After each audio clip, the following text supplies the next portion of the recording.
listening to the AfterBuzz TV network, now the largest new media platform on the web, and your #1 source for after-show entertainment. Very good, Dean Johnson. From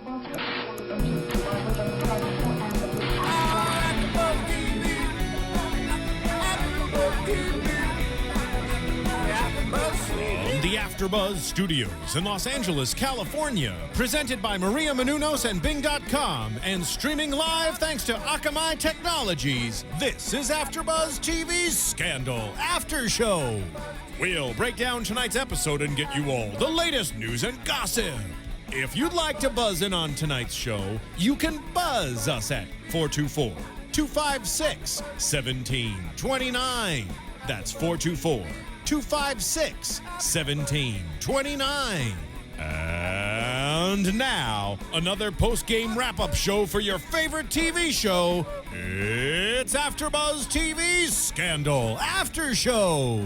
Hello, gladiators. Bing is for doing, and we are here doing another exciting after show for Scandal. This is episode 5, All Roads Lead to Fitz. As always, I'm your host, Emile Ennis Jr., and I'm joined here with my wonderful co-host. Hey, what's up, everybody? I'm Kennelia. Hey, everyone, it's Sofia Stanley. And I am Bamm Ericsen. As always, we're very excited to be here and talk about this amazing episode. It's always great. But first, we want to start with Scandal Pace. So, Sophia, if you want to lead us into that. Well, the blogosphere has been going wild over whether or not the baby, America's baby, is actually Fitz, belongs to Fitz, or if there's some other scandalous tale. So what do we think about that? Is the America baby, Melly's baby, is Fitz the father? I mean, I would say yes. I don't really understand. Maybe before tonight's episode, I was thinking there could have been something going on there, but now I think it could be his baby. I mean, the only really suspect thing is the whole thing for episode 6, the trail last season, where we had the who is it? The guy that apparently she was having an affair with. Yeah. That's the only thing I could see something coming up from that, but. I totally think it's I totally think Fitz is the father, because Melly, she's smart enough to make sure, she wants to make sure that her legacy is there. And so I think the question is, how was the baby conceived? That would be more of an issue for me, is I'm trying to not be so vulgar, but how did they have it? Was it through? Did they do it the old-fashioned way, or did they use technology? Yes, that would be my question, because for me, there's no doubt that he would be the father, because she would make sure that you finna have my baby. Yeah. I'm going to play devil's advocate. I may not necessarily believe it, but I'm just going to throw it out there. I'm going to say that it's not Fitz's baby, because everybody makes mistakes, even the most calculated person. Even the most strategic person, they always slip up, and it's always in the area that they probably should have been the most careful in. So I'm going to say it's probably not Fitz's baby, just to be on the flip side. Okay, our second quick scandal pace question is Cocaine Girl an addict, or is she somehow some kind of assassin like Huck? I don't know if she's necessarily an assassin, but I said this last week, something is definitely up with her as to why she has this natural attraction to him beyond his whole demeanor. I feel like it's something else there. And then I guess we'll talk about this in tonight's episode. There was something else in tonight's episode that kind of had me question again whether or not she is really into cocaine or not. I say bring it up now. We have like 30 more seconds. Well, in tonight's episode, when they went on their date and they were in the car, Huck was doing this whole thing where he was saying, what he liked to do, how he was, I guess, spy on people. And it was kind of cute to see that. But when he asked her, what do you like to do? Instead of telling him something, she went in for a kiss. Granted, she could be a slut and be like, okay, I like to have sex. But I saw it as not opening up and saying exactly what you like to do because you have something to hide. As well as the fact that she somehow seemed in no way weirded out by the fact that not only was he spying on a one-off, right, he knew everything about these people's lives. Like, that's what he gets off on. That somehow doesn't match up with addiction. That matches up with something completely different, and she didn't seem to be surprised or unnerved. Well, I think she's totally just as tick-tick-boom as he is, and so I think she's just as crazy as he is, and so there's something wrong with her, and she has issues, but I don't think cocaine is her issue. I think it's something else. Yeah, she might be planted there to specifically see or find out what Huck is actually up to, and it could relate back to Olivia. Oh, and that scandal pace. Wow, I like that one though. That was a good one. Okay, conspiracy theory going on. So let's talk about first the main story in this episode, which was Joan and the governor. And have we known this before, that the governor was the one who ran against the president? No. So we discovered that this is the governor who ran against Fitz, and he lost by 4,359 votes, which obviously is going to play into part later. But we opened up with a body on the floor, and apparently it was a rapist. And then we find out that the governor killed this rapist because when he walked in, the rapist was on top of his wife, and she yelled rape. And I use rapist in the loose term because we find out that he wasn't a rapist. But she yells rape, and then he immediately shoots 2 bullets into him, and he's dead now. And this, I really, this storyline kept me interested, because I hate when we have the storylines where it's like we're kind of interested, but it kind of draws away from the main focus. But I feel like this storyline really kept my interest throughout, and it was just the way, even we were watching it, how when we thought one thing was solid, you were like, oh, something doesn't seem right there. I love when we have that little spark there where it keeps us going throughout the whole episode. But this, I wasn't expecting what happened, though. I don't know if you guys were, but I wasn't expecting what happened. No, I wasn't expecting it either. From the beginning,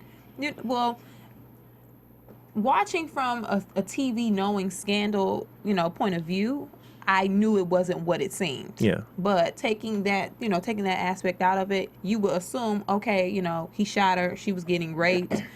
What's the big deal? Of course, they have to explain it, do all the investigating. But because Olivia was called there, and we learned this first season, she was called there for a reason. So that reason is bigger than what what we see or what we assume.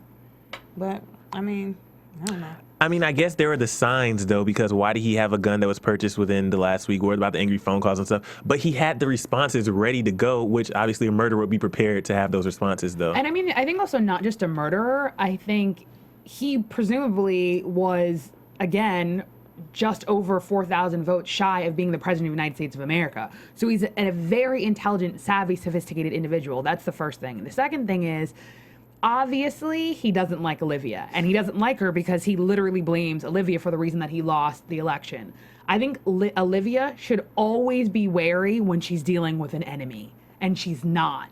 So she took him at face value when she kind of shouldn't have. So she was thinking, okay, I'm a fixer. Of course he's going to come and seek my help. But no, really, he played her because he knew how she would react, and he basically let everything unfold exactly as he wanted it to, and at the end had to tell her because he had to basically be like, I got you. Yeah. Like, I won, you helped me, thanks, we're even. Yeah, and she should have been on her game. You would have thought that it would have, sprung her into motion when his aide did what she told her not to do. Because the aide isn't going to go behind his back. He probably knew exactly what the aide was planning to do, and he was like, okay, do it, because we really don't fool with her. She's here to help, but we probably can handle this on our own. So that alone should have put her into attack mode, but it didn't. But also, this takes time, which is why she has her team. This takes time, and she kept her cool, and slowly but surely she got the information, and she confronted him, and she said what she had to say about it. But something like this, she was not going to find out that the governor in this whole story was a lie. It takes what? This is my only thing is, from the minute that they said it's a contractor that was there for 2 years, right? Let's really think about this. So someone has been in your house for 2 years, right? And at night, not during the day, right? But at a time potentially when someone could come home, right? Because he had come home, he had basically gotten off of work, went to a bar, and came back. So presumably it's night, at a time period when he should be coming home. Is this person who works in your house going to take that opportunity to conduct that type of a heinous act? So even that seemed a little suspect. And even he should, granted, yes, if in the moment that was legitimately happening, you would react a certain kind of a way. But he's an intelligent man. So even some of his responses, well, she was like, what do you mean? Of course she should have showered. Of course I had a drink. For a man of his stature, that's somehow when your brain needs to click on and be pragmatic. And he wasn't doing that. Just a tiny little bit of Liv's hair should have gone up just a tiny, tiny little bit. I think she did everything exactly as she should have.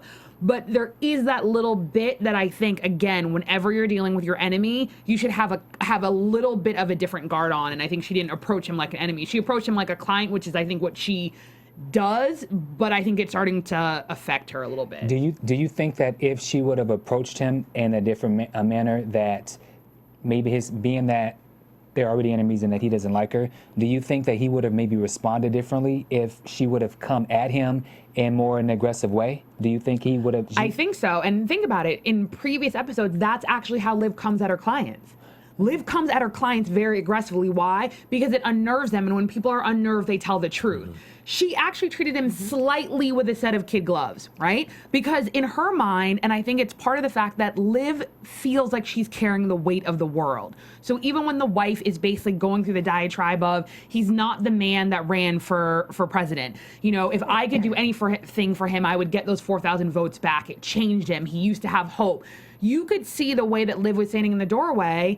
Liv was taking that on. Liv needs to let go and realize everyone in all of these situations, they're all adults, and all of the adults in the situations made their choices. Simply because she's the fixer does not make it her fault and does not make it her problem. And I think that's why she treated him with kid gloves, because I think she somehow feels responsible, and we find out later on in the episode that she actually, in fact, cost him the election. And now it makes sense why she dealt with him with a set of kid gloves. She should have come at him a lot harder. There's no way for 2 years that man did not know that his wife was having an affair. But my thing is, if knowing now that she was the reason why he lost the election and all this backstory, why did she even take him on as a client? Because her judgment was going to be clouded from the beginning. Under that pretense, knowing that she was the reason why he lost the election, she was going to treat him differently than normally she would another client, because she's like, okay, I know I feel slightly guilty. He probably still hates me because I did this. So in the back of her mind, she can't fully concentrate because she's still thinking about the election from 2 years ago. Or maybe she took him on as a client to make it up to him. So she was trying, as you know, like, I know I did you dirty. I did you dirtier than you know I did you dirty. And you know, she has a way of never being able to apologize and say she's sorry. This is her way of saying, you know what, I'm sorry, my bad, because she never can come out and say it. The same thing with David. You know, she when she went to ask if he wanted a back escort, that was kind of her way of trying to be apologetic without saying I'm sorry for what I did. That's just kind of how she works. And, you know, keep your friends close and your enemies closer.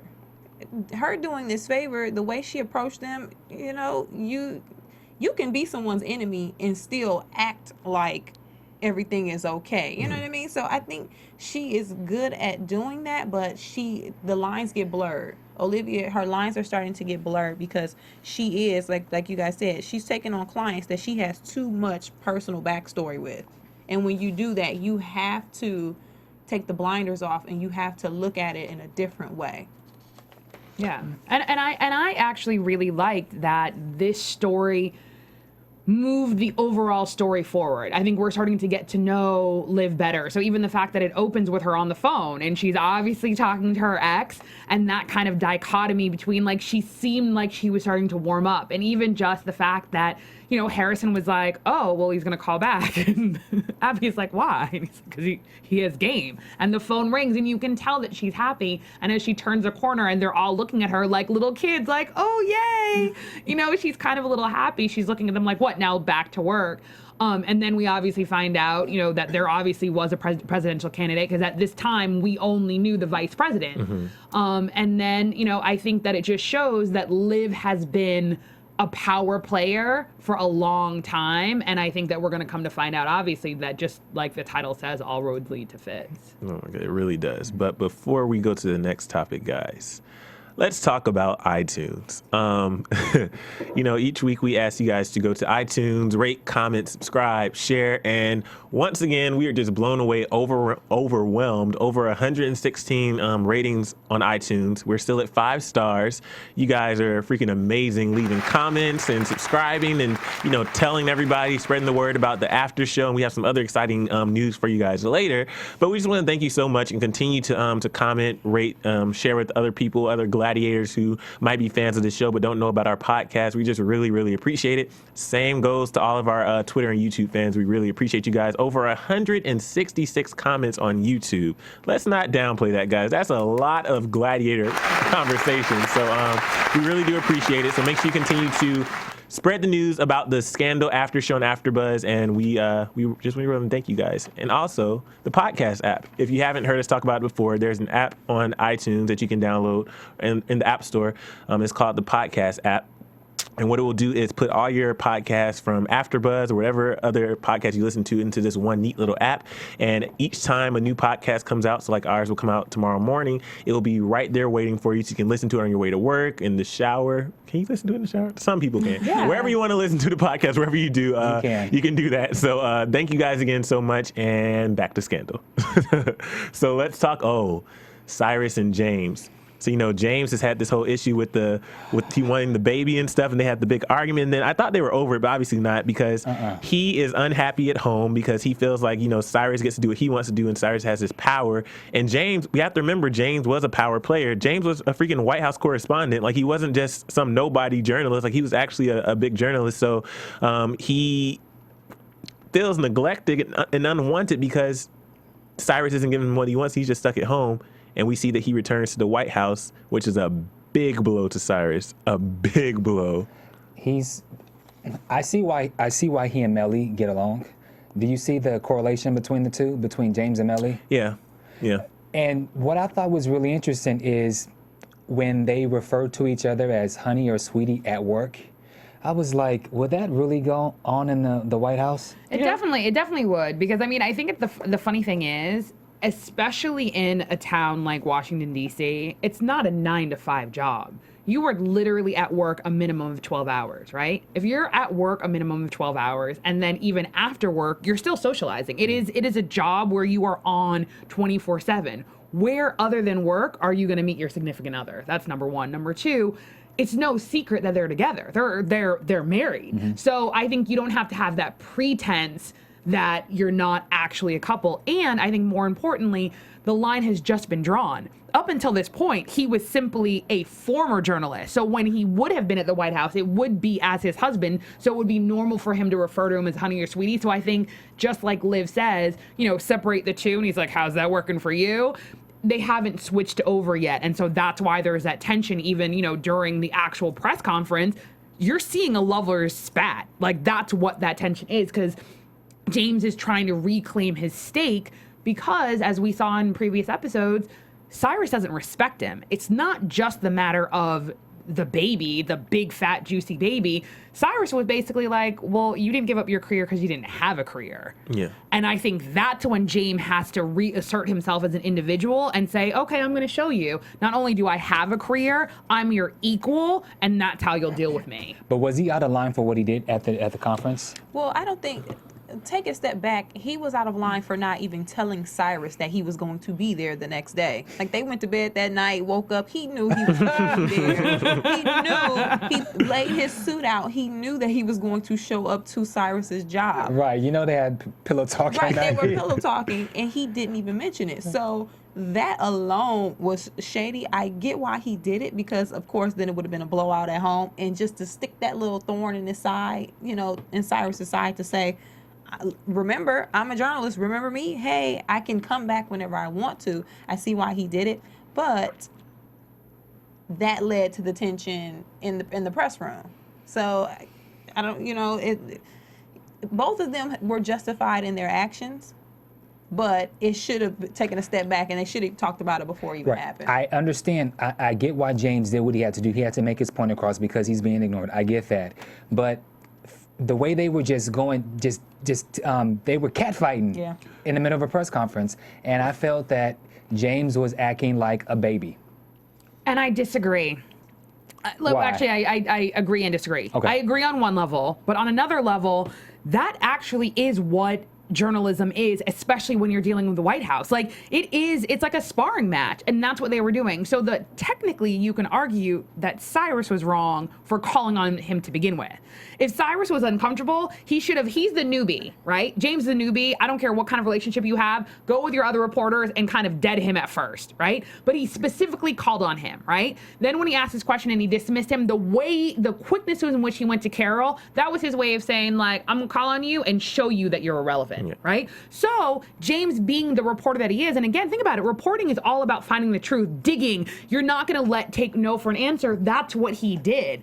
It was actually the back and forth, which was, on some level, Cyrus is kind of a asshole. Yeah. Do you know what I mean? And that's what he was. And that's who Cyrus is. Or let me rephrase it. He's a pit bull. So Cyrus gave him pit bull, and James then had to give it back to him. It just, from our perspective, because we know the underlying emotions and the dichotomy, we're going to view it differently. But on some levels, that's kind of what you have to do in the war room. Like, that's why it's called a war room. You know, so I actually don't necessarily think that James was being a baby. I think that if he wants to get back into the White House, he has to assert his claim, and he needs to show Cyrus he's not the only pit bull in town. Especially since, like you said, Cyrus has no respect for him, so he has to show that, you know, like you said, I'm not the only pit bull, or you're not the only pit bull in town. And then it goes back to, like you're saying, I don't think he's out of line, because sitting there, if you think about it from his perspective, he is trying to say, okay, you're not giving me what I want, and you're not giving me this respect either. So let's take this whole lovey-dovey out of our relationship, and we're just going to have a business relationship here. So you're not treating me as a normal journalist. Yes, I'm, in your mind, you're trying to treat me like a baby journalist, but I'm a respected journalist, and then you're treating me as if I'm a nobody in this room. I'm not going to let you embarrass me in front of my colleagues and peers as if I'm nobody. So he was kind of standing up for himself and saying, you know, you can play this little game right now, but I'm going to let you know if you do this from now on, it's going to keep being this back and forth between us. But I think in the end, Cyrus will win. And so I just think that it was inappropriate at that time, because Cyrus has the upper hand in that particular situation. Cyrus has the upper hand. So I just think that he should have played his cards better. He'll probably win. Cyrus plays dirty in every aspect of his life, his career. So he'll win on the surface, because he'll probably know how to, you know, just be shady about it and shut him up. But on principle, he won't win. Yeah. And at home, in the house, he won't win, because it not seems, in the house. Yeah. Cyrus seems to take on the role of the man, and you know, his partner seems to take over the role of the woman. If Mama ain't happy, nobody's happy. And he is making him very unhappy. True, but I'm going to take a slightly different spin on that, because I think that, and then we'll jump back to the dichotomy between James and Melanie in a second. But I think he actually made it very clear, regardless of anything, we're equals. Because he basically said, when Cyrus was like, okay, cool, like, if I give you a baby, are you going to drop this? He was like, no, not if you're simply doing it to appease me and have me be barefoot and pregnant. Because I think he literally thought of themselves as equals. And I think that he chose to stay at home in order to take care of his husband, because he thought that they had mutual respect for one another. The minute that was no longer in play, he was like, okay, cool, then I have to come at you as an equal from another angle. And again, don't forget, he was the one who broke the story about the potential Mellie affair to begin with. So I don't care if he's a baby lawyer, I don't care, like Cyrus said, that you didn't go to an Ivy League school. James is not to be played with.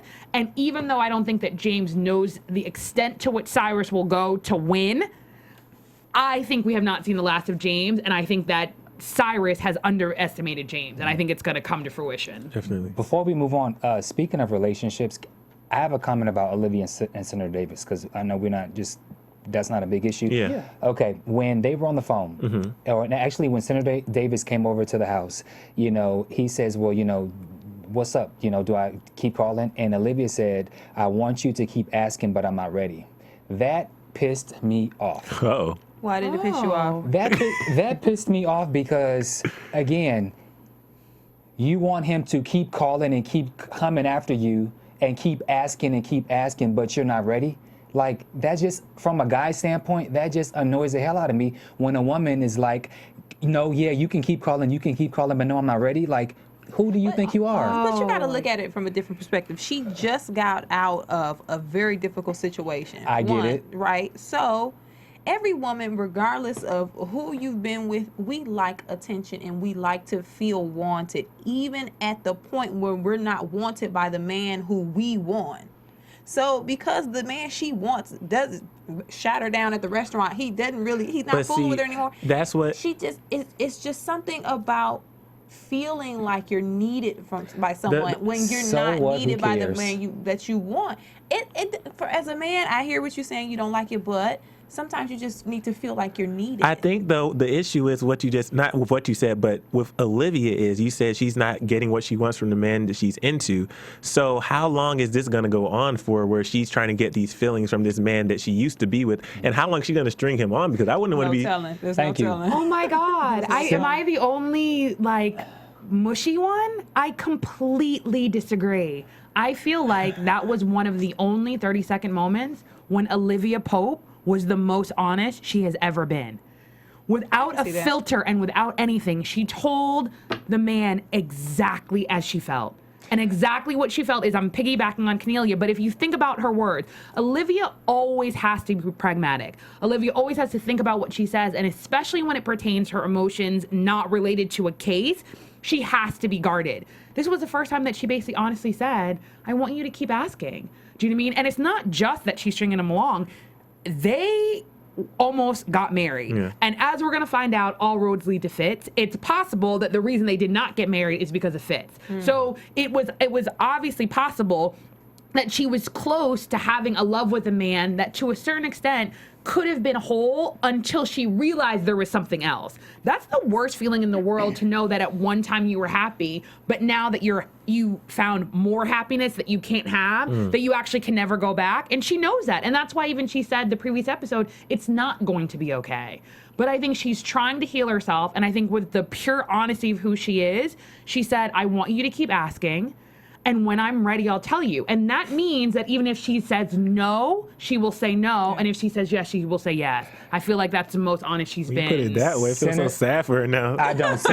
Senator Davis, if you're listening to me, stop asking. Leave her alone. Okay. Well, before we move on, think about it this way, though. Now that you've given me that perspective, if they were almost to the point of getting married, maybe he wants to be led on because there's a hope that they can be back to where they used to be. And he knows that he has an even greater chance because this guy that she left him for, potentially, this guy that she left him for broke her heart. And now they can't be together. Hey, I'm still here. Okay, you want me to call? Okay, I'll keep calling. Ooh, can we go on a date now? Okay, cool. Ooh, and just keep going until one day. And the senator doesn't seem to know the extent to Olivia's relationship with Fitz. So with that being said, Olivia probably told him anything about why they broke up. You know, she said earlier, you didn't have time for me. That could be what the senator is thinking. In his mind, he's like, I got time for you now. I'm calling every day. Yeah. Meanwhile, Olivia is on a whole different wavelength. So he's going to keep trying because what he thinks ruined the relationship, he probably could fix that. And it's not the truth. Yeah. Yeah. So what? Who cares? You're a mess. Oh my goodness. But let's just go back real quick because I think it ties in very nicely to the interaction with Mellie and Cyrus. But, you know, James basically is like, okay, I'm going to finagle my way in. I'm going to use every tactic. He talks to Mellie. He obviously knows Mellie's a power player and loves to feel like she's important. But I think more importantly, when Cyrus basically, sees them, Cyrus has an interchange with James. But more importantly, Cyrus and Mellie have a conversation. And this is the first time that we've seen them after the table scene from last episode. And I think the cool thing was, at first I was expecting him to pull James to the side, but he confronted Mellie like, you know your place. You're not supposed to be doing what you're doing. Like, I thought he was going to say to James, I thought so too. Weren't you getting that vibe at first? But he kind of just ignored James and went straight to Mellie and said, hey, I need you to step over here because we've talked about this before and you're out of line. But I think that's great because Cyrus didn't really need to have that conversation with James at that particular moment. Yeah. And the bigger issue was the fact that Fitz was away in Tokyo and he needed to check her because being that they just had this fallout in the conference room, he doesn't really know what James's motives is and what he's going to do, and if he's going to ask questions. He's probably thinking he's going to do anything to get himself back at the top of being a journalist. He needs a top story. So he needed to grab Mellie, put her in check, and don't you talk to him. And the focus is that the president is in Tokyo. So I thought it was very appropriate for for Cyrus to do what he did. I just like his monologue. It was one line where he said, even if your water breaks, like cross your legs or something. I was like, dear God, like the focus is not on you. It's all roads lead to Fitz. And then this is where we first got into the big scandal, where she basically said that she is going to deny everything of whatever the story was comes out. She said, deny, deny, deny, deny. Well, I mean, and it's funny to see her in this place because we see Melly as this big, powerful figure, this strategist who really knows and meticulous, who knows how to like go over everybody and go around everybody and weave her way into. But you have to remember, look who she's at the table with. Melly, you at the bottom, homegirl. That's true.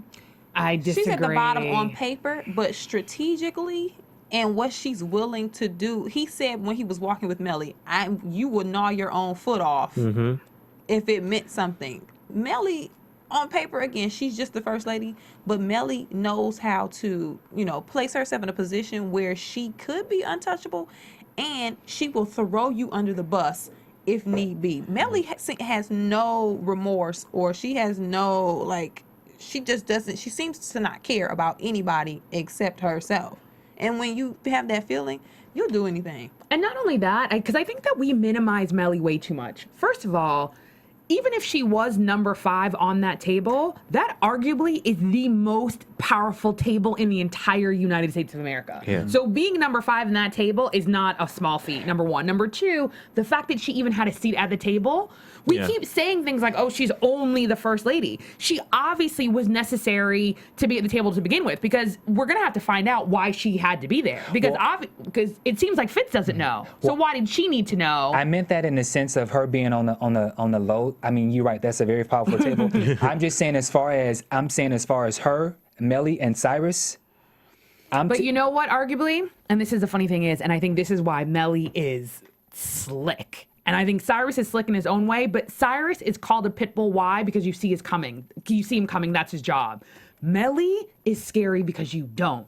Because of her fluffed up hair, because of her cute little clothes, because of her pearls, because she's pregnant, you assume that she has ruffles. Just like how Hollis was like, oh, look who got ruffles since going into the White House. Yeah. Did you catch that? That means he's like, no, you a cold snake. Yeah. I don't know why now you're pretending like I don't want to be seen here, whatever. He basically is like, I know you, right? And that's why you're at this table. So at the end of the day, that's scarier because she's still the first lady. So when it comes down to it, if anyone needs to take the fall, it's going to be Cyrus. And see, Seriously. And I mean, granted, I'm going to take that back in 2 seconds when we read his line, because his line, literally, I'm unnerved. But technically, the reason she says deny, deny, deny, who's going to believe you? No one's going to believe that the first lady had a seat at the table. That is very true. Everyone's going to believe that it was the chief of staff and she's that pregnant. set this up. Yeah. And she's pregnant. Exactly. Yeah. But I mean, and I think that's why she came for him. She came for him like, okay, go ahead. Like, I'm going to deny, deny, deny. Like, I run stuff. And basically he was like, what did he say? He goes, you may be an animal, but I am a monster. Do you know what I mean? And I will destroy, because basically he's saying, I will do anything to win. And he goes, the line was, so Melly, don't ever speak the word defiance in my presence again. And then he walks away and he turns back and he goes, okay, cool. I'll call my assistant and have them set up the lunch. It will be great. Okay, perfect. Like the ease with which he basically did Melly. Yeah. Like he did Melly to Melly and was like, don't ever play me again because I will destroy you. No, I'm still unnerved. Yeah. And I think the thing about that scene, too, is she was off her game a little bit because, like you said, she underestimated Cyrus, but she's so focused on her political career, and that's why she was saying, I'm going to deny, because if this happens, obviously I have no chance of getting where I'm trying to go. So she was so focused on that she completely counted out Cyrus. And because even the way she was interacting with him, No. This is Cyrus. You do not say some of the things she was saying to him, especially not in the tone she was saying. Like, you can do that with Fitz, but you never do that with Cyrus. You never do that with Cyrus. She got comfortable. After a while, if you're used to talking to people a certain way, you get comfortable with it. And it takes that one moment for somebody to put you back on your game. And at that moment, after that speech from Cyrus, Melly is going to go back into her original pit bull mode. That put her back to where she needed to be. Because when he told her, yeah, you can deny it, but by the time it comes out, you're already ruined anyway, so it doesn't matter. That when he told her that, then she had that look in her face like, oh, you're right. Okay, I got to think of a new game plan. And I think also, too, I think it's that partly Cyrus's world is not crumbling, but he potentially sees it crumbling. His whole life is about Fitz being president, right? So the fact that they even have to go back to the table is scary to him, right? The fact that he basically has given up potentially his relationship for this thing that may not occur, right? And now he potentially may have to take down his husband in order to keep Fitz in power. Like, it's too much where he's literally, and then even that's, I think, why he said, he goes, you don't even know the depth that I have gone to keep this in play, right? Because he basically is like, I'm better than all of you, and you don't even know. Like, you think you know because you think you are at the table with me. But I've obviously gone above and beyond because we also know he's a murderer. Like, he may not have killed her with his own hands, but he killed Amanda Tanner. Now, you said something important there. That brings another question. How much does his husband know? I think his husband knows absolutely nothing. Nothing. Absolutely nothing. I don't think so. I don't think so either. Because James is very, he's very principle based. He seems to, he knows the difference between right and wrong. This is what he wants. This is about family, career. Like, he has that family, that family value thing about him.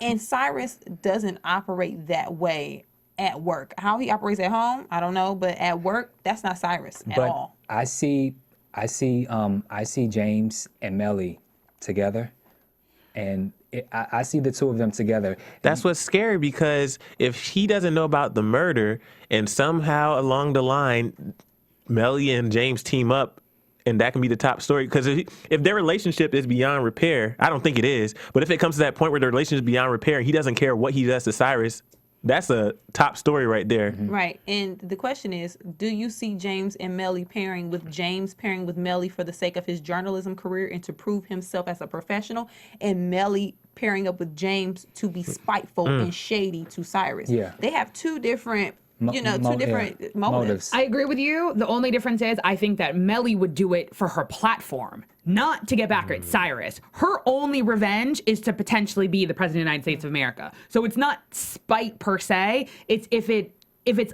in alignment with her end goal, which is being president of the United States And of to America. also ensure that, being that this can possibly hit the fan, to ensure that she has nothing to do with it. Exactly. Really quickly, you remember when we did the top four Villains. Yeah. and someone on YouTube, said that they disagree with our order. Yeah. Something about how Cyrus shouldn't have been number one and Melly should be bumped up. Yeah. I think after the conversation between Cyrus and Melly, I think that proves why Cyrus is number one. The funny thing is, I never read that.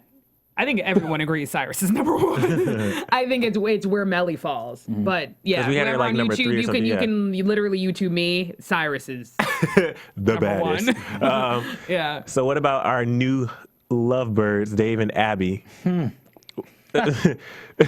So we have Dave, this is going to lead into the big discussion, but we have David, who is so focused on this whole Citron thing and, what's going on with Hollis and all this stuff, and he doesn't he can't figure out what's going on with his clues. He's still trying to figure this out, and, he's have Abby, who's, I was about to say a bad term, Abby, who's stuck on it. She's stuck on him, and she can't really get her mind right, because we don't know if she is on Olivia's side, if she is on David's side, if she's on the fence, which right now, before I go into it later, she's on the fence. But so obviously David is trying to figure out what's going on, and he gets a lead from one of the ex-Citron employees or whatever, and he goes and talks to him at the Grill Cafe, and then basically it's not any information that can really help him, and he takes his job back because his job was offered back to him. But I thought that was a great fix, because at that table, obviously you saw the power play that Hollis dangled something in front of them that they could not walk away from, which is never a good thing.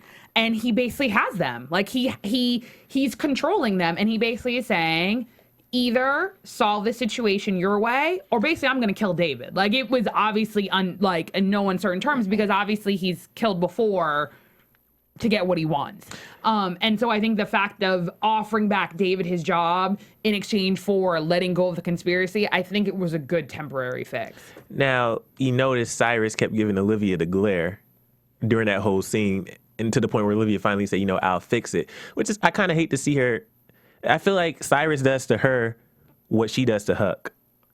Does that make sense? Ooh. Yeah, that's a good point. That's a very good point. Cyrus does to her what she does to Huck, because Cyrus, I feel like, just like we saw after, Cyrus is her friend. They're getting closer again.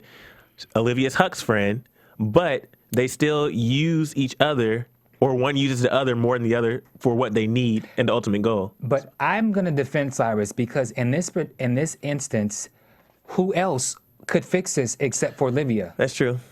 That's true. And arguably, your analogy is spot on because Cyrus is her mentor. And Cyrus obviously either did one of two things. Either saved Olivia from something or helped to give her her identity. Like, Cyrus is the one who taught her. That's why he brought her in. Do you know what I mean? And that's why even there were moments when even he, during especially last season, was a little bit taken aback because it was literally like, oh, the student's surpassing the master. Yeah. Right? And I think that they are genuinely friends. And not only are they genuinely friends, like, they were work husband and wife. Like, they have an intimate relationship. And I think that they are way more similar. And I think, just like you said, it's both. I think he is using her because that's, I think, how they relate to human beings. But more importantly, yeah, who else is going to fix it other than Olivia? You don't want anyone else unless you want him dead. Yeah. Unless you want David dead, who else is going to fix it other than Olivia? Yeah. And none of them could have fixed it because David doesn't really know them like that. Like, who else is going to step in and do something? He has a relationship with Olivia. He was initially chasing her down. So naturally, like you said, she is the person who had to take care of it. I think it's just amazing me every time she fixes it because I didn't know how she was going to do it. But she offered the job back. That didn't work. And to the point where she put this, which we find out later, she put a ploy in and it wasn't a real, he was a real ex-employee or no? We don't even know. I don't think it matters. The funny thing is, I don't think it matters. It was so smart. Like, I don't think it matters. But of course it's smart because Olivia and David are friends. Yeah. Again, she has very weird relationships with her friends. They're not just normal friends. They call each other, hey, let's hang out. She has a very interesting relationships with the people that she knows. So Olivia knew that David was not going to take, who would just, after all what he's been through, why would he just take that job? Like, he's not an idiot. So Olivia knew that he would not take that job and that he was still going to try to figure out what his purpose was. Now, a key point to notice or to mention is when he told Abby that he wasn't taking the job, he was meeting with somebody at the Griddle Cafe. Mm-hmm. We didn't see the connection. Obviously he tells her everything, but that was just a quick little mention. Mm-hmm. And then later on, we see that. We want to mention that yet? No. All I want to mention, and I want to just mention two things first. I think it's also important because it shows that. And I actually think that Abby's not on team David or team Olivia. I think she's on team Abby. Yeah. Because Abby was like, well, like, what are you going to do for your future? Right. That means she's self-interest. She's self-interested in him having a job. And that's why he was like, well, why do you care about what I do with the rest of my life? So I think that's really important. But I also think, and maybe not now, but let's just make sure that we don't miss the whole with the judge and Olivia. Yeah. But when she asked about his future, could it be that she has feelings for him? No, that's exactly what I mean. That's exactly what I mean. Sorry. Yeah, that's exactly what I mean. Okay, gotcha. But I think it's important, though, that, Olivia had to go back to the judge and basically was like, pull some strings, get him his job back. But again, I think that Olivia and the judge, again, I think it's part of the purest. I think that's when we're seeing Olivia extremely pure and vulnerable because I think that she cares about the judge beyond the table. Mm-hmm. And more importantly, obviously the judge, fell sick. That's who she called. And I think that the putting the shoes on, I was just thinking the intimacy, it was a different type of intimacy. But again, I think. But what she said. When she said, because of Hollis, all of we all got what we wanted. Okay, I'm gonna cut you off on purpose, but let's just for a second, just stay with me for a split second. Okay. That shoe cycle is very important. We had Fitz and Olivia with the entire shoe scene in the shoe gate. Mm-hmm. Do you know what I mean? And that's a certain level of intimacy to put on someone's shoes. For Olivia, the fixer of the free world, to put on the shoes of this woman. That shows that there's a deeper connection, which again, all roads lead to Fitz. But I just think we need to take a moment. Now go ahead with the hospital gown. Right. And so when they were having the conversation, she said, because of Hollis, we all pretty much got what we wanted, except she wasn't sure about Olivia. That was a very defining moment because it was like mother to daughter. Yeah. You know, we all got what we wanted, and I'm not sure about you. She's basically saying, you know, my baby, my child, you know, you're not complete. And it was like she wanted to. It was an embracing moment for me. Even now that I think about it, let's just say Fitz and Olivia did stick this out and tried to make this thing work. Did she not think, well, I'm not saying it's going to come out, but in the back of her mind, she had to have always wondered what happens if Fitz finds out that we rigged this election. I think this is the problem is. I think she is so good. She basically, up until now, She wasn't worried. she has never messed up. That's why she's Olivia Pope. Like, let's just go back season 1. She's dealing with dictators. She's dealing with kidnapped babies from foreign countries, walking into people who literally could kill you in an instant and doesn't even flinch. Like, we have to really put it into perspective. I think that where we come into play with this show, we see her as Olivia. That's not who she is to the outside world. So I think that at the end of the day, she never thought this was possible. And technically, until the whole Amanda Tanner situation, it wasn't. Because that took her off her game in a way that, think about it, if that had never happened and there was no Gideon and Quinn never got together with Gideon and she had never gone to David with Amanda, she messed up. If she had never put David on to Amanda, she called him and was like, I need your help. She took it out of the inner circle. So that's why she has to now fix it. But without that misstep, it would be a non-issue. Like, no one would care. No one would have ever figured out that Quinn was Quinn. Yeah. Quinn would have gone about her business. She would have been a part of Pope and Associates, or more importantly, she would have been a lawyer at the firms that she potentially was. She would have possibly, in a couple of years, married some dude, had some kids, and lived her life. She would have never come on radar. Somehow, by bringing her into Pope and Associates, she actually broke her cover. Yeah. Well, let's talk about quickly with David. What I did like to see was as soon as he got his job back, he went straight to Olivia to try to solve that. What was it? Reston, the Reston case. And then that's when we saw the whole, what you talked about earlier, the exchange between Olivia and the governor and how he was out to get her the whole time, essentially, and there's nothing she could do about that. But when he went home, Abby saw on Huck's computer that it said the Griddle Cafe. So when he went home, Abby came running over to tell her boo thing what was going on.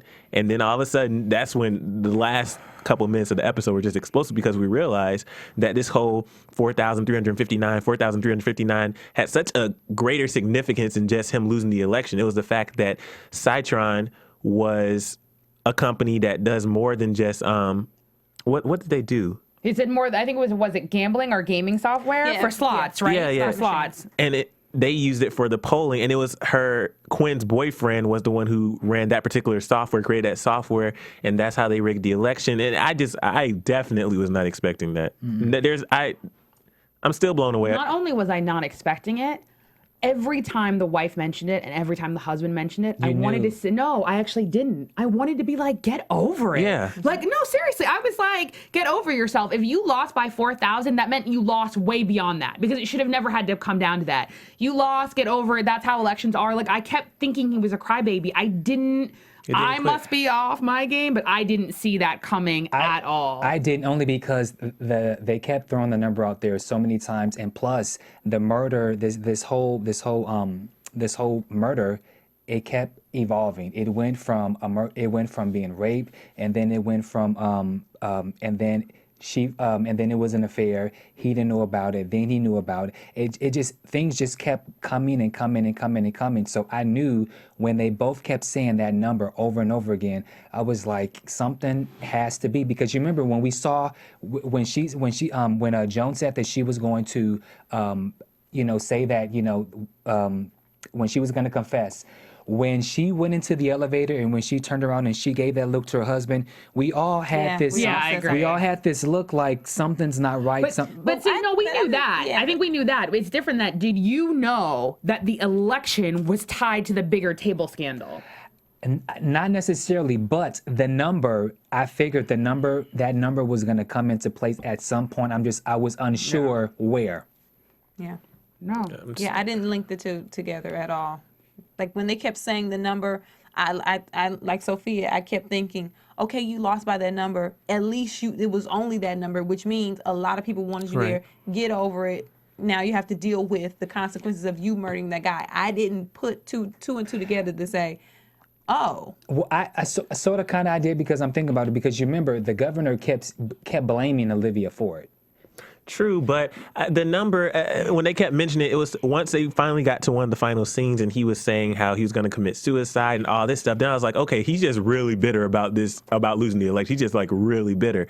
I was not expecting it to be tied to the fact that they rigged the whole freaking election so he could win. Mm-hmm. Right, because especially given the fact that unless he knows something that she doesn't realize he knows, he was basically just saying you as his campaign manager lost the election, not that like you physically took those votes. But I'm going to double talk on myself. Bam, you're correct, because as we know, the main scandal always relates to Olivia. And I think that it's always telling an underlying story, even in the same point of like, what are you willing to do? Because that to me is where I'm actually surprised. And like if it's the fact that they rigged the election, I don't know how I feel about that. Like a real talk. Like for me, there's other things that Olivia has done that the ends justifies the means. And I mean it maybe in light of where we are as a country on an election week, but and to play devil's advocate, jumping ahead, if they did rig the election, did Olivia know about it, or did they bring her in to fix it, like to kind of cover it up or to hush it? That's a great because because she's sitting at the table doesn't mean she has something to do with the scandal. She's right, and we're gonna have to watch it again. Because there was a point when Hollis said something. And they go, no, we need to fix what you messed up because you went rogue. Right? Do you know what I mean? So that means that there was a plan in place. Something happened. He went rogue. And I don't know if rogue means the explosion. Or rogue that he used the software to. Exactly. We don't know where. Because I initially, when I heard it, assumed, it's the explosion. Right? Because obviously someone must have connected the dots and he was like, I need to get rid of all of them. Or is it something else? But I agree with you. There's something there because again, his attitude is a little bit too much because again, I think just piggybacking even on what Bam said, what did Olivia get out of this? They all have clearly defined roles. Chief of Staff, First Lady, Supreme Court Justice. Fixer. But she was a fixer before. Yeah. She may not have been to the caliber because it's like technically the 2 years that she was at the White House, did that really define her or did that actually take her off the map? Yeah. That actually took her off the map because then when she was during the White House, she can't fix any other thing. Right. And also, and side note, when the governor kept blaming Olivia for it, Olivia never really responded. Boom. Because I'm sticking with what I'm saying. Olivia, because she's a fixer and everybody at that table knows she's a fixer, they're not going to bring her in to be involved in the scandal. They're going to bring her in when they need to fix the problem that they created. And that because, what's his name, the oil man, he has an interest in making money. He is a businessman and he is about his own personal gain. When they said he went rogue, he probably this is partly, I heard it today, but a lot of people were talking about this on YouTube. He calls her Livy. Yeah. He doesn't call her Olivia, and I'm not sure if it's where he's from, and that's just his southern he calls her Livy. Everybody calls her Olivia, with the exception of Fitz, and every once in a while Melly. But even that is still an intimate relationship. I'm just wondering how far back this goes, because when Olivia was brought into the game, they were still like in the early stages. Right, and I mean, but that makes sense. So she was brought in to help them. Do you get what I'm saying? Maybe it's like this, and I'm just comparing it to, election, looking on the outside in from the election. She was brought in to help him win the election. Right. When they said he went rogue, when it came down to the wire, the oil guy, what's his name? Hollis. Hollis probably was thinking, he's not going to win this. Let me insert this software so I can guarantee that he wins this particular county because I'm not feeling positive about it. And when they found out he did it, she had to fix it. That means when they found out, somebody else was bound to find out because he probably thought, it's my software, it's my company, I can cover this up. Olivia, can you come in here and fix it? This, We never know. We'll find out next season. What's so great about this show is there are so many different theories, and you just never really know. Like, were we really expecting this for this particular episode? That a murder, but that occurred with the governor and his wife that all of this was gonna happen? This is just really amazing about this particular show because you never know what is gonna happen. And do we want to go into Harris or Quinn or anything really quick? We didn't get on Dave and Abby though. We talked about it a little bit, but I think that's a great wrap up. And Abby, for me, I said this before, Abby needs to know her position. And Abby forgot who she works for. You work for Olivia Pope. You said so yourself. Everybody in that office is saying she did stuff for us and we don't even know what she did for us, which means she has tabs on you that you don't even know about. So for Abby to just be going off and doing her own thing, I get that she's on the fence and she doesn't know which side to play. Olivia keeps secrets and David is trying to find something out that she wants to know about. But Abby forgot, I work for Olivia Pope. So if I'm telling you, she's telling me. And she's telling all of us. She's not thinking because her head is clouded. Yep. She feels betrayed by Olivia. And so because she feels betrayed and she doesn't know answers, she kind of has this, when I say, so what, who cares? She kind of has this so what, who cares attitude about everything because she feels betrayed by Olivia. I don't think and then in addition to that, hold on, Emile, in addition to her feeling how she feels, then she just so happens to find a boyfriend, and as Harrison said, you've been getting laid. Her mind, she's so clouded right now. I don't think her head is clouded. Yes, we can say that, her getting a boyfriend, all that stuff is clouded her. I don't think it's clouded.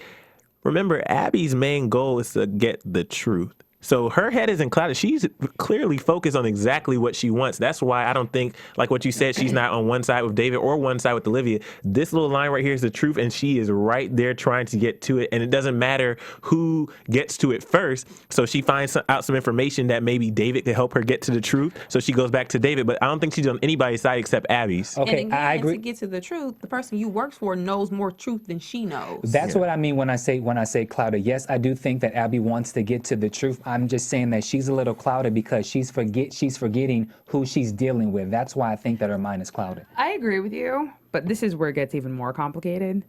Technically, David is a friend. Mm-hmm. And David is part of not necessarily the inner circle, but at least the next layer.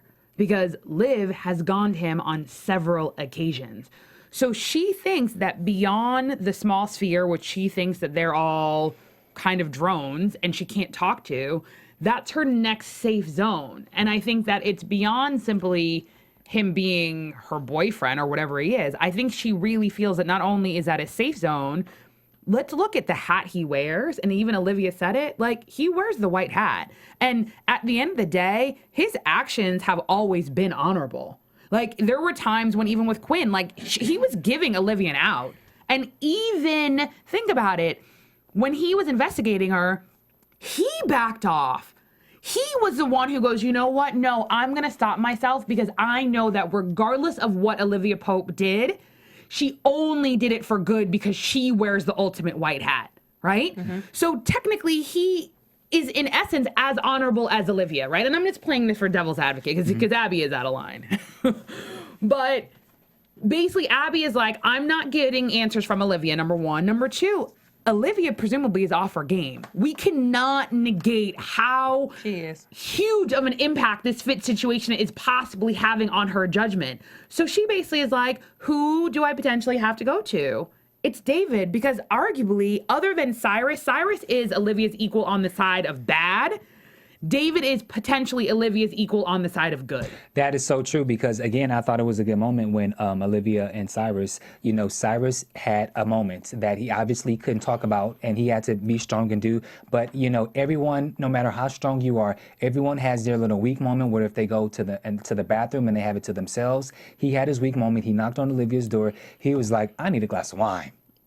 And they did what friends do. She starts going in about what happened with the governor. He's talking about his relationship, and so it was almost like their makeup moment because they hadn't really been close. So that was kind of like their makeup moment. And I think it's not a coincidence that all this happened when Fitz wasn't there. Right. Yeah. Do you know what I mean? You saw different roles and different shifts and different interactions, because even though all roads lead to Fitz, again, I think it's endemic of the fact that at the table, as far as we know, Fitz was not at the table. And what's amazing about this whole episode about the whole All Roads Leads to Fitz is that all this is going on and he was not in the episode. Yeah. At all. At all. Yeah. So kudos to the writers. I'm so excited to rewatch the episode, especially after some of the stuff we just talked about. I cannot wait to rewatch the episode. Okay, let's go to some news and gossip. AfterBuzz TV News. So I want to start with today. We did our Halloween episode the last time you saw us, and we took a picture after Sofia was Melly, Bamm was Huck, Kennelia was Abby, and I was Harrison. We tweeted a pic to a lot of you Scandal fans, gladiators, and then we also tweeted a pic to pretty much all of the cast and Shonda Rhimes. So I just want to say who retweeted our picture.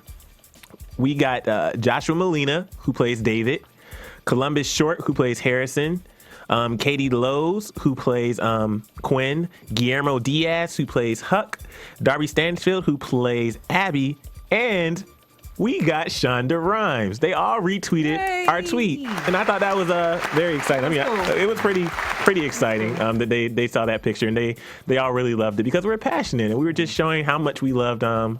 I didn't dress as anybody else for Halloween. That was my Halloween costume. And just for the record, we didn't dress as Olivia Pope because there's only one Olivia Pope, and her name is Kerry Washington. Yes. Just to make that clear. I also took an additional picture, and I took a picture of myself as Huck along with Huck when he was in that character, and so I put a collage of it, and then I tweeted it to him, and then he actually responded back to me. I was like, ah! And then he follow you on Twitter now? He follows me on Twitter. Boom. What other news and gossip do we have? And so during the course of when we weren't here, it was announced that Scandal season 2 has been ordered for a full season, 22 episodes. So there is no worry about whether if we're going to do 13 seasons or not. We will be here for 22 episodes. I lost the seasons, but well, too. Yeah. So we'll be here for a full 22 episodes, and so we'll be here till May. But keep watching live because we want a season 3. And really though, guys, it's really you. Like, you guys are not only watching the show, you are talking about the show. You are on blogospheres, Twitter, iTunes, YouTube, everything. And because you use your remotes as your swords, they had no choice but to give you more Scandal. So literally, gladiators, great job.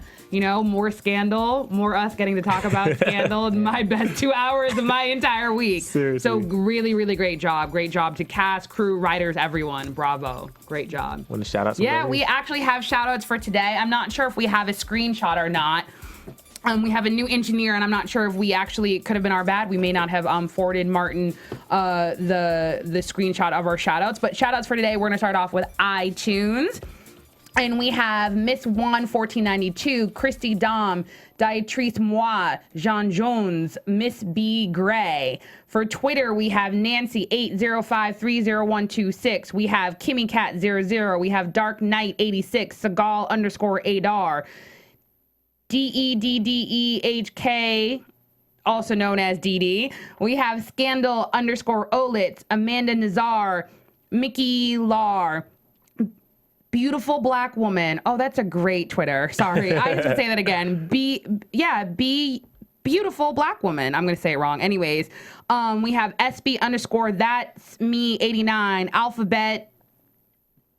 Alphabeta 87, Delphine, Scandal Fanatic. And for YouTube, we have A Clemens 92, EMCGEE08, Frank Gibson, Fun Girl 0123456, Great One 007, Hell's Only Bell, Honey Love 32690, I Am Bazzi, insert the headphones, IREKZY, Life is Short 214, Mandy Lee, Mimi S, Olive Dance Kitty. Oh, no, sorry. That's me with my Olitz fantasy. It's Olive Dance Kitty.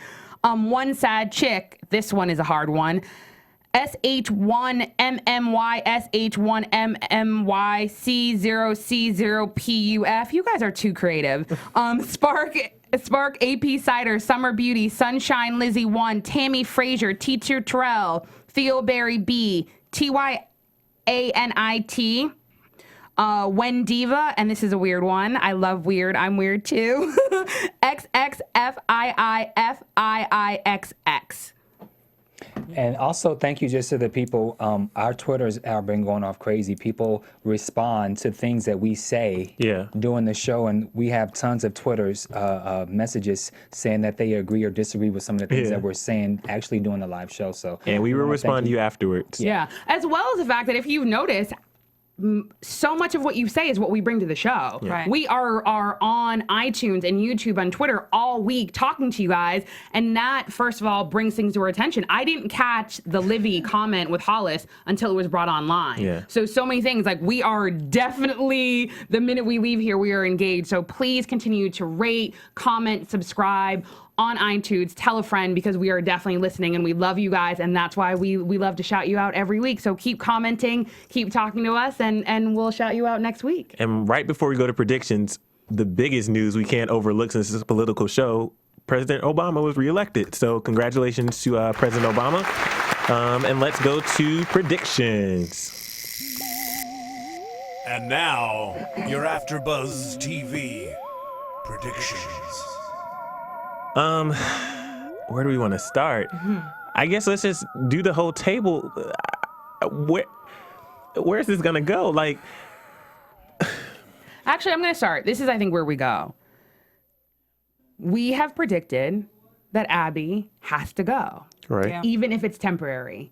The last scene we saw was obviously that they're bugging David, because David is the straw that could break the camel's back, right? So the fact that Liv now knows that basically Abby is the one. David was good. David was like, I'm going to take my job back. I love being a lawyer. I'm good with this whole Olivia conspiracy theory. It's Abby that ran in and was like, no, I'm going to basically tell you the whole thing because she was snooping.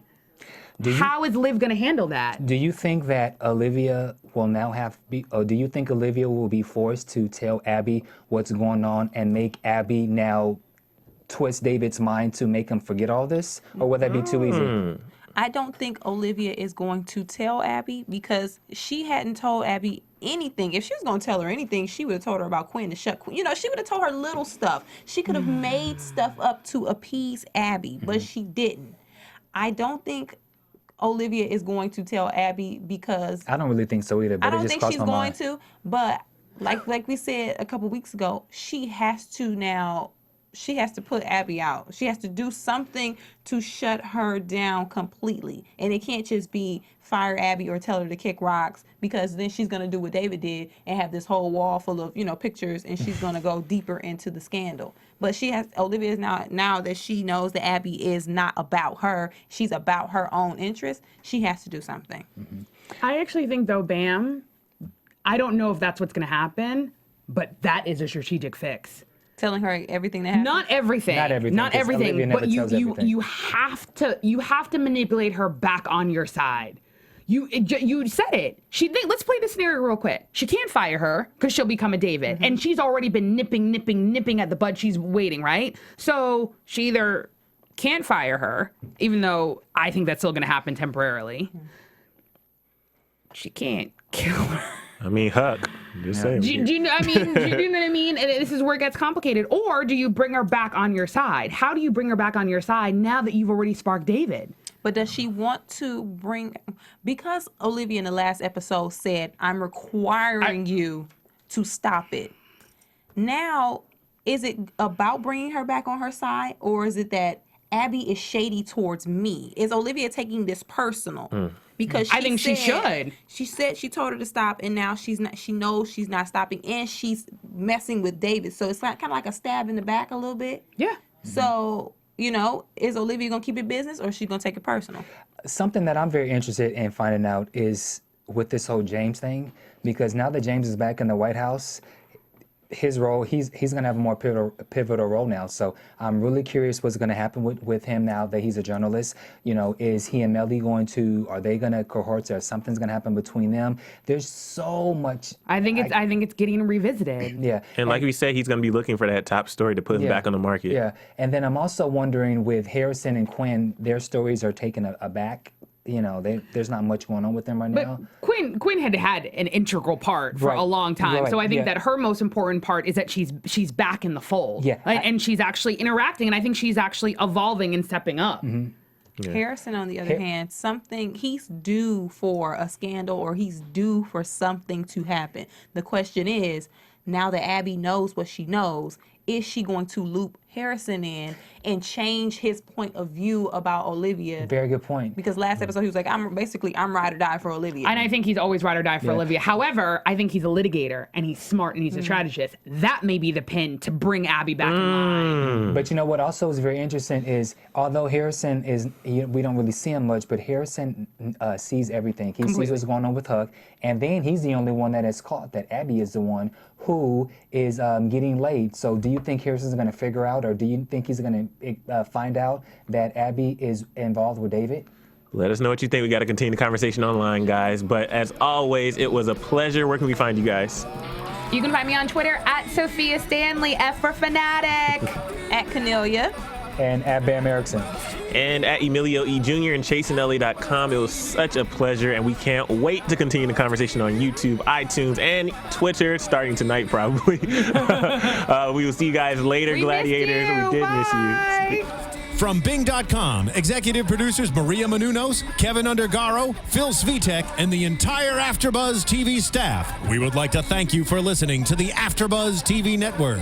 To watch or listen to other after shows and post comments or questions, be sure to visit AfterBuzzTV.com.